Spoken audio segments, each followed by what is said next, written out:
Space is hostile. It's very hostile to man. Blood boils at 65,000 feet. The Project Excelsior was the first time anybody was outside of a spacecraft in a space environment. I'm Joe Kittinger. I spent 29 years in the United States Air Force. Half my career was spent in research and development, working as a test pilot. The other half was a fighter pilot. I was a project officer on Project Excelsior. The two objectives of Project Excelsior was, first, how to protect a man in a space environment, and second of all, how to provide the means of escape from very high altitude.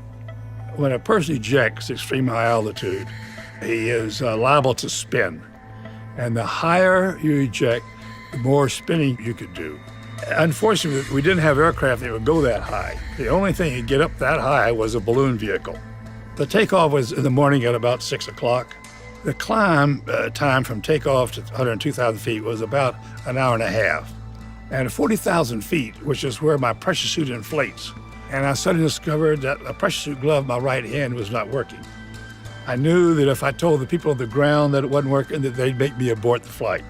So I opted not to tell the people on the ground that I had this problem. I could not use my right hand during the flight. Everything I had to use my left hand. It swelled up about twice its normal size. Well, the sign on the bottom of the gondola was, "This is the highest step in space."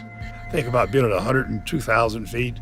It was a very interesting experience for me to sit there and look at the horizon, and I could see over 400 miles from that altitude. My guy on the ground said, "Okay, we're over the position, you're cleared to jump."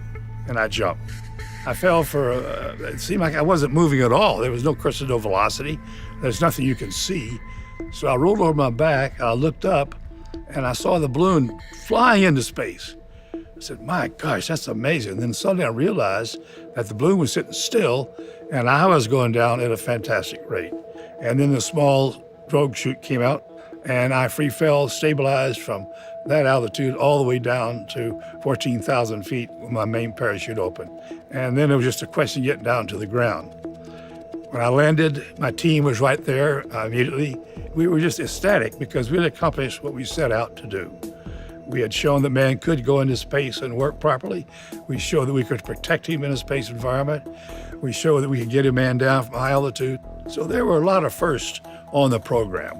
And as a result of this test, today, some 54 years later, every ejection seat in the world uses a small drogue chute to stabilize the free fall from high altitude. We were breaking barriers. We were setting new goals and exceeding those goals.